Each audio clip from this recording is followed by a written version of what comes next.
Alright, aloha family, Spencer-Mack here.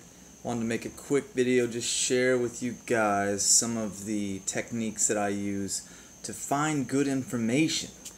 The internet is full of all sorts of opinions and biases, and what we base our beliefs on is very important because it will direct the rest of our lives. So it's necessary we don't just take things at half value, at what somebody says, and we actually find what is the study or the research that is underlying that statement. So I want to share with you guys a couple different ways that I go about looking for such things. There are two ways mainly that I approach this, and so for instance I'm going to use the ketogenic diet for athletes as an example. You can use basically any title. You could be searching for raw food enzymes, you could be searching for circadian rhythm, meal timing, and going through Google. At the end of it, you either want to put NCBI or PubMed, and that will link it to the database that is NCBI. And you'll also see here what came up in the background: scholarly articles for ketogenic diet in athletes, NCBI. So NCBI is a database where all sorts of published studies and research show up. So that's how I typically use Google when I'm trying to get to NCBI in particular. PubMed is another name for this site. It'll bring you to the same place. Another approach, if you want to search for things that may be outside of NCBI, is to just type in Scholar, and it'll bring you up to Google Scholar. And Google Scholar searches a variety of databases. So same question. So here we're not just getting NCBI, it'll bring me to other websites. The Journal of Exercise Rehabilitation, Medicine and Science in Sports and Exercise. So you get a lot more variety going through Google Scholar. Another thing, it can also save you a good amount of time depending on the amount of information that's out there on the particular topic that you're researching. I like to search for what's most recent, and over here you can pick the year or a custom range, and I like to search by what is most recent because very often you'll have something that are called meta-analyses, that are reviews of all past literature on the topic. So I tend to start with what is most recent because that tends to get me a very good education. So let me go back to that first study that we found there, getting out of Google Scholar, going back to that NCBI study.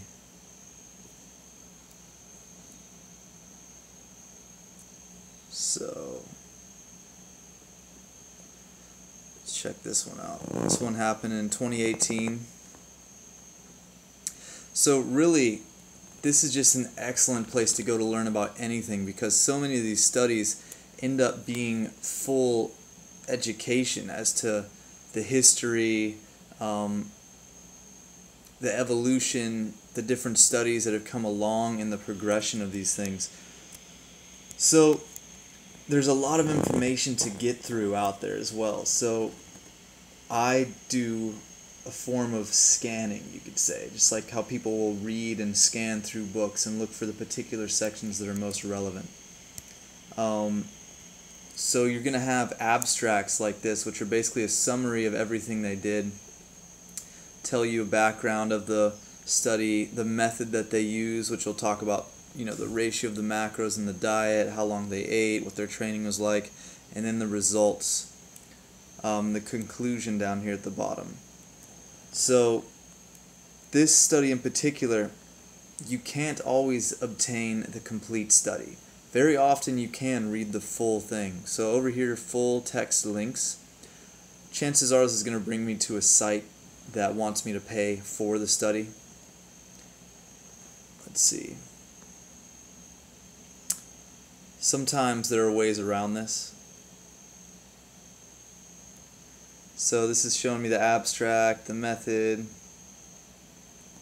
the results, and then it basically wants me to log in. So this isn't going to get me the study that I want. So I'm going to close that out. Here's one trick that can work sometimes. If you highlight the entire name, you copy it, and Google that.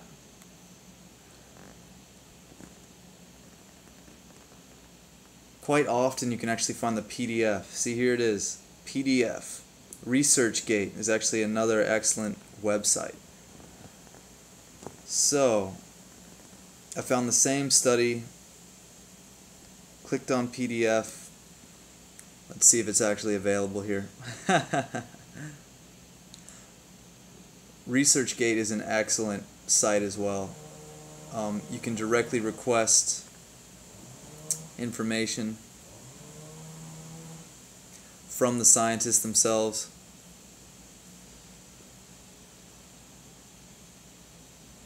Yeah, so here it is. Just loading extremely slowly. So there you go, guys. You can get the full text of that particular study. So don't always just give up. Keep looking, and very often you can find the whole study of what you're looking for.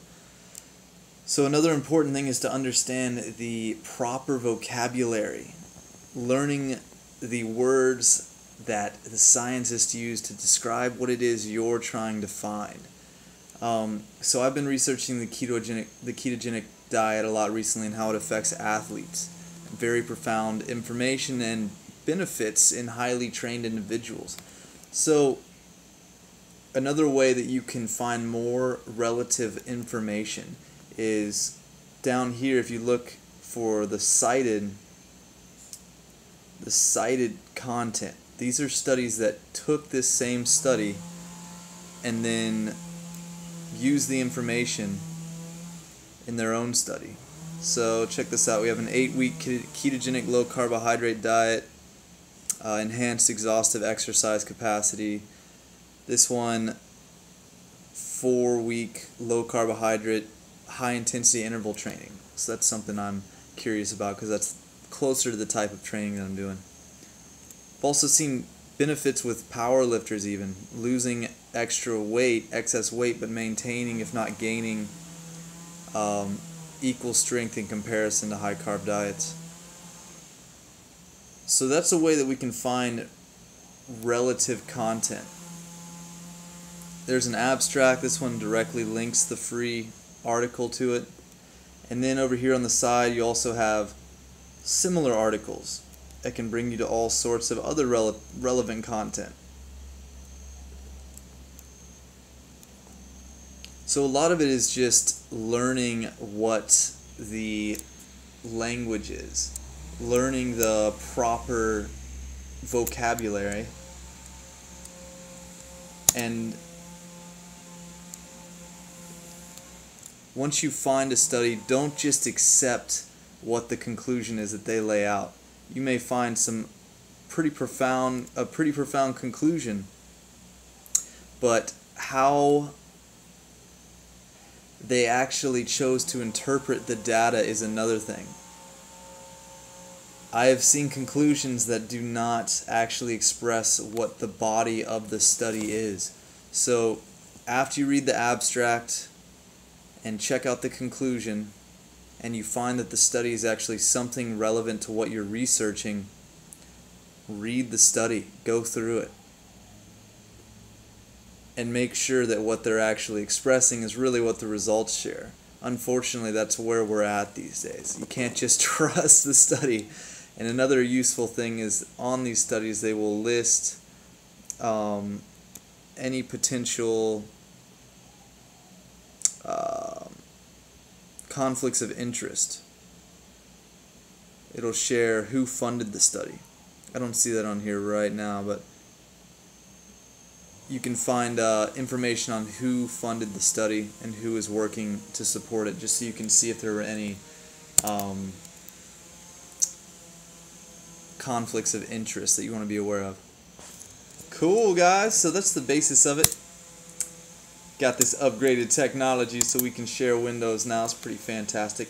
I'm going to get on here and see if there are any questions, any insights into this. Please share.